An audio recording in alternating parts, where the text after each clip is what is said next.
Hello everyone, তোমরা সকলে কেমন আছো? আশা করছি খুব ভালো আছো। আজকের দিনে আমরা তো খুব ভালোই আছি। দিনটা ছিল 9 অক্টোবর, আমার মেয়ের প্রথম জন্মদিন। আমার মেয়ের আজকে 1 বছর পূর্ণ হলো। খুব সুন্দর লাগছে তাই না আমার মেয়েকে? আমার তো খুব ভালো লাগছে। আমার মেয়ের মুখে হাসিটা দেখেছো?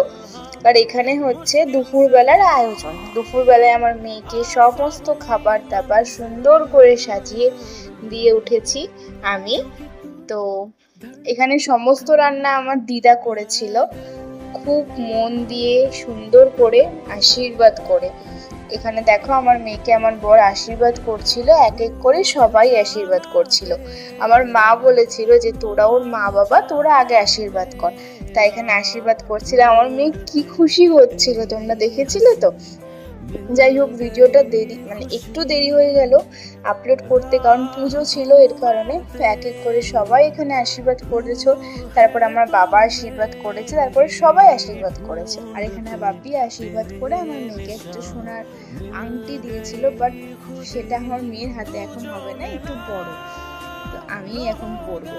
যাই হোক, তারপরে আমার বোনও আশীর্বাদ করছে। এটা হচ্ছে আমার মেয়ের ছোট মা। যাই হোক, তো দেখো কি সুন্দর করে আশীর্বাদ করছে সবাই মিলে। আর তোমরা সবাই আশীর্বাদ করো যাতে আমার মেয়ে একটা ভালো মানুষ, মনের মানুষ হতে পারে, সুস্থ সবলভাবে বেড়ে উঠতে পারে। আজকের দিনটা অনেক রকম ভাবে সেলিব্রেট করেছি আমরা। তোমাদের সাথে দুপুরবেলার পার্টটা তোমাদের সাথে আজকে শেয়ার করলাম। বাকি সন্ধ্যেবেলায় আমরা কি কি করেছি সেগুলো নেক্সট পার্টে আবার শেয়ার করবো। আমাদের সাথে তো দুপুরবেলাটা শেয়ার করলাম, আমি আর বললাম তো বাদ বাকিটা নেক্সট পার্টে শেয়ার করব।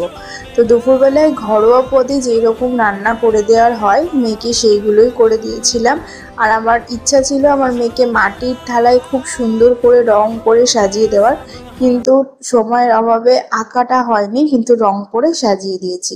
সব মা বাবাই চায় তার সন্তানকে প্রিন্সেসের মতো রাখতে, আর আমার রানীকে সবসময় আমি ওর বাবা ভালো করেই রাখার চেষ্টা করি।